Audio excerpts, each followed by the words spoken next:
सुप्रभात बच्चों, कैसे हैं आप सब। उम्मीद करती हूँ आप सब अच्छे होंगे।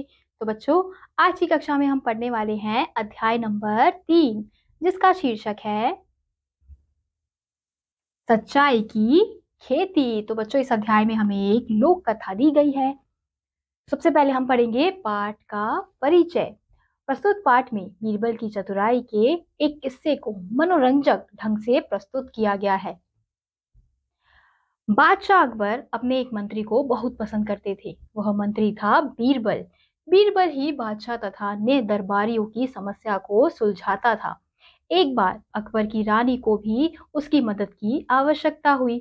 अब जो बादशाह अकबर है, उसका एक मंत्री है जो बहुत ही ज्यादा उन्हें पसंद है, जिसका नाम क्या है, बीरबल। और उस दरबार में किसी को भी कोई भी समस्या होती थी तो वो किसके पास जाता था, बीरबल के पास ही जाता था। तो एक दिन अकबर की रानी को भी बीरबल की आवश्यकता हुई, उसकी मदद की आवश्यकता हुई। एक दिन की बात है, अकबर की रानी अपने कक्ष में चहलकदमी कर रही थी।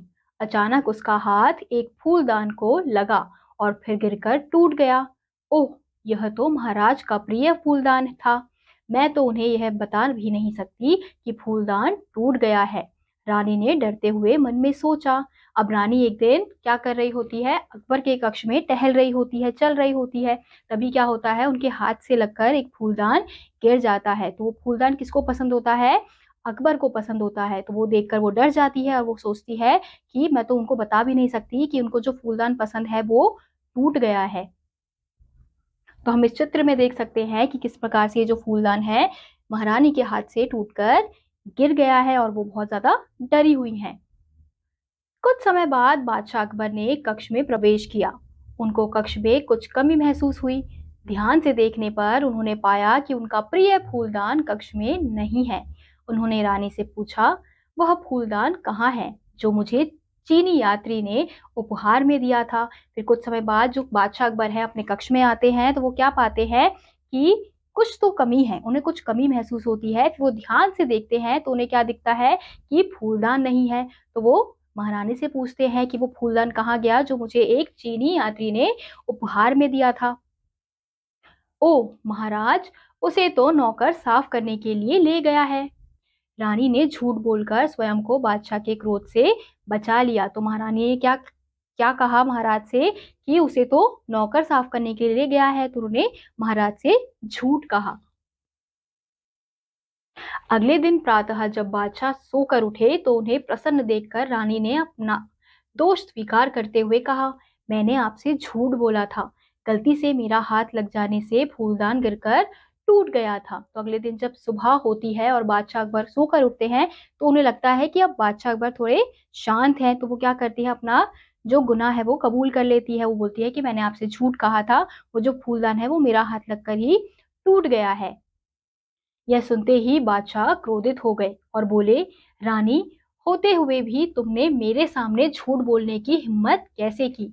मैं तुम्हें फूलदान तोड़ने के लिए तो क्षमा करता हूँ, पर झूठ बोलने के लिए दंड स्वरूप आदेश देता हूँ कि तुम तुरंत राजमहल छोड़कर चली जाओ। तो जैसे ही महाराज अकबर को पता चलता है कि महारानी ने उनसे झूठ कहा है तो वो गुस्सा हो जाते हैं। तो वो क्या कहते हैं कि फूलदान तोड़ने के लिए तो मैं तुम्हें माफ कर सकता हूँ, क्षमा कर सकता हूँ, लेकिन जो तुमने मेरे सामने झूठ कहा है उसके लिए मैं तुम्हें दंड देता हूँ कि तुम राजमहल छोड़ के अभी यहाँ से चली जाओ।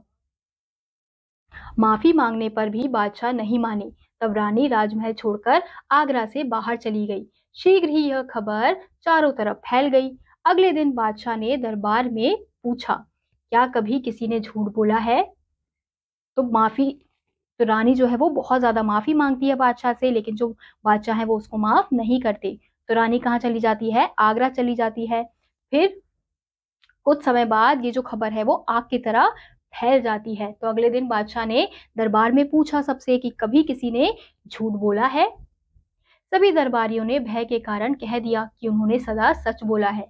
उसी दरबार में बीरबल ने प्रश्न का उत्तर दिया कि मैंने हमेशा ईमानदारी से काम करने की कोशिश की है, पर कभी कभी ऐसा समय भी आता है जब व्यक्ति को ना चाहते हुए भी झूठ बोलना पड़ता है। अब सभी दरबारी जो है वो डर से, भय से झूठ बोल देते हैं कि हाँ हमने तो हमेशा सच बोला है, लेकिन जो बीरबल होता है वो अलग ही उत्तर देता है। वो क्या बोलता है कि मैंने हमेशा ईमानदारी से काम किया है, लेकिन कभी कभार ऐसा होता है कि हमें कई जगहों पर झूठ बोलना पड़ता है, ना चाहते हुए भी।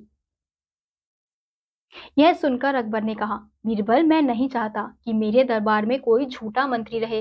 तुम झूठ का सहारा लेने में भी विश्वास रखते हो, अतः तुम मेरे आदेश से तुरंत आगरा छोड़ दो।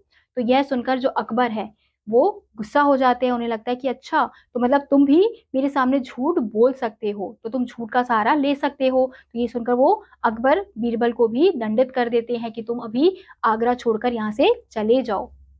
जब रानी को बादशाह अकबर के इस आदेश का पता चला, तो उसने अपने विश्वास पात्र नौकर से बीरबल को बुलवा भेजा। जब बीरबल रानी से मिले, तब रानी ने पूर्व घटित घटना सुनाई। बीरबल ने रानी को मदद करने का भरोसा दिया। तो जैसे ही रानी को पता चलता है कि बादशाह अकबर ने बीरबल को भी निकाल दिया है, तो वो अपने नौकर से क्या कहती है कि बीरबल को मेरे पास बुला कर लाओ। फिर बीरबल क्या कहते हैं कि रानी को कि मैं आपकी मदद करूंगा, तो उसका भरोसा दिलाते हैं। बीरबल रानी से विदा लेकर एक अच्छे जौहरी के पास गया। उसने जौहरी को गेहूं के दाने दिखाए और कहा, मैं चाहता हूं कि तुम इसी प्रकार के सोने के दाने बनाओ जो बिल्कुल गेहूं के दाने के जैसे लगते हैं। तो बीरबल क्या करता है, रानी से विदा लेकर कहाँ जाता है, जौहरी के पास जाता है और उसे वो क्या देता है, गेहूं के दाने देता है। और वो क्या कहता है कि मैं चाहता हूं कि तुम बिल्कुल इसे कैसा बना दो, सोने के दाने के जैसा बना दो। कुछ ही दिनों में गेहूं के सोने के दाने तैयार हो गए। तो बीरबल क्या कहता है कि मैं चाहता हूं कि तुम क्या करो, सोने के दाने को बिल्कुल गेहूं के दाने के जैसा बना दो। कुछ ही दिनों में गेहूं के सोने के दाने तैयार हो गए। बीरबल उन्हें लेकर बादशाह अकबर के दरबार में पहुंचा। वह अकबर से बोला, महाराज, आपके आदेश के अनुसार मुझे यहाँ नहीं आना चाहिए था, पर एक आश्चर्यजनक घटना ने मुझे आदेश का उल्लंघन करने पर विवश कर दिया। मैं शहर से बाहर जा रहा था कि एक यात्री ने मुझे ये खास गेहूं के दाने दिए हैं। इन्हें बोने से हमें सोने की अच्छी फसल मिल सकती है। तो वो दाने लेकर, जो सोने के दाने होते हैं जो गेहूं जैसे दिखाई देते हैं, उन्हें लेकर वो अकबर के पास जाता है। तो अकबर से बोलता है कि महाराज, मैं जानता हूं कि मैंने आपके जो बात है, आपके दंड को मैंने स्वीकार नहीं किया, उसका विरोध करके मैं आपके पास आया हूं, लेकिन कुछ ऐसी घटना हो गई जिसने मुझे मजबूर कर दिया यहाँ पर आने के लिए। तो वो क्या बोलता है कि एक किसान ने मुझे ये गेहूं के दाने दिए हैं और कहा है कि अगर तुम इसे बोओगे तो तुम्हें क्या मिलेंगे, सोने के दाने मिलेंगे।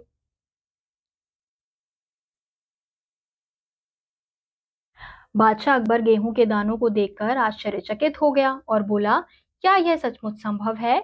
महाराज, मैं निश्चित रूप से तो नहीं कह सकता, पर हम कोशिश तो कर सकते हैं। मेरे पास थोड़ी सी उपजाऊ भूमि है। यदि आप इच्छुक हो तो हम इसी पूर्णमासी की रात को इन दानों को बो देंगे। बीरबल बोला।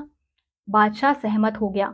पूर्णमासी पूर्णमासी की रात को सभी एक स्थान पर एकत्रित हो गए। अब बीरबल, सोने के दानों को बोना शुरू करो, बादशाह ने कहा। तो हम क्या देखते हैं कि बादशाह यकीन नहीं कर पाते, वो सोचते हैं कि सच में ऐसा हो सकता है। तो बीरबल क्या कहता है कि मुझे सच में तो नहीं पता, लेकिन अगर आप चाहते हैं तो हम देख सकते हैं कि ऐसा होगा या नहीं होगा। मेरे पास एक उपजाऊ जमीन है, तो आप चाहें तो हम ऐसा कर सकते हैं। तो पूर्णमासी के टाइम पर वो लोग क्या करते हैं, उस जमीन पर जाते हैं। तो बादशाह बोलते हैं कि चलो अब इस गेहूं के दानों को जमीन पर डाल दो। महाराज, मैं इन्हें नहीं बो सकता, क्योंकि मैंने अपने जीवन में कोई छोटे छोटे झूठ कई छोटे छोटे झूठ बोले हैं। इन दानों को केवल वही व्यक्ति बो सकता है जिसने कभी कोई झूठ ना बोला हो। मेरे अलावा कोई भी दरबारी इन्हें बो सकता है, क्योंकि उन्होंने कभी झूठ नहीं बोला। तो बीरबल क्या कहते हैं महाराज से कि मैं इन्हें नहीं बो सकता। क्यों नहीं बो सकता? क्योंकि इन दानों को वही बो सकता है जिसने कभी अपनी जिंदगी में झूठ ना बोला हो। तो मेरे अलावा कोई भी दरबारी आकर इसको बो सकता है। बीरबल की बात सुनते ही सभी दरबारी सकप सकप काकर पीछे हट गए। वे जानते थे कि उनके द्वारा बोए गए बीजों से अंकुर नहीं निकलेंगे। तो जैसे ही बीरबल ने ये बात कही तो सभी क्या हो गए, सावधान हो गए, सब घबरा गए, क्योंकि उन्हें पता था कि उन्होंने भी कभी ना कभी जिंदगी में झूठ बोला है। तो इसलिए सब डर रहे थे और सोच रहे थे कि हमारे से भी ये तो नहीं उगेगा, क्योंकि हमने भी कभी ना कभी झूठ बोला है। अब बीरबल ने अकबर से कहा, महाराज, अब अकेले सच्चे व्यक्ति आप ही बचे हैं, अतः आप ही इन दानों को बो सकते हैं। तो अब जो बीरबल है वो अकबर से कहता है कि अब कोई तो ऐसा व्यक्ति है नहीं जिसने जिंदगी भर सच बोला हो, तो अब आप ही बचे हैं, तो आप ही हैं जिसने जिंदगी भर सच बोला है, तो आप ही इसको बो सकते हैं। बीरबल, मैं भी इन दानों को नहीं बो सकता, क्योंकि बचपन में मैंने भी कई बार झूठ बोला है। शायद हमें कोई भी व्यक्ति ऐसा नहीं मिल पाएगा जिसने अपने जीवन में कभी झूठ ना बोला हो। तो बीरबल जो है, अकबर जो है वो बीरबल को मना कर देते हैं। वो कहते हैं कि मैं भी इन्हें नहीं बोल सकता, क्योंकि मैंने भी बचपन में बहुत झूठ बोले हैं, तो हमें ऐसा व्यक्ति तो कोई मिल ही नहीं पाएगा कि जीवन में जिसने हमेशा सच बोला हो, कभी झूठ ना बोला हो। तब बादशाह अकबर को अपनी गलती का एहसास हुआ। उन्होंने बीरबल और रानी को क्षमा कर दिया, रानी को आदर पूर्वक महल में वापस बुला लिया। तो तभी बादशाह को अपनी गलतियों का एहसास होता है कि उन्होंने गलत किया। एक छोटे से झूठ के लिए उन्होंने बीरबल को और रानी को बाहर निकाल दिया, तो वो वापस उनको बुला लेते हैं। तो इस अध्याय से हमें क्या शिक्षा मिलती है बच्चों? बीरबल बहुत ही चतुर और हाजिर जवाब व्यक्ति थे।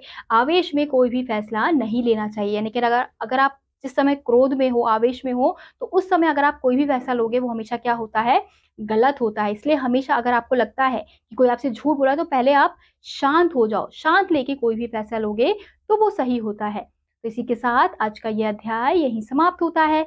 उम्मीद करती हूँ आपको यह अध्याय समझ आया होगा। मैं आपसे मिलूंगी अगली कक्षा में, तब तक के लिए आप सभी बच्चे पढ़ते रहिए और खुश रहिए। बाय।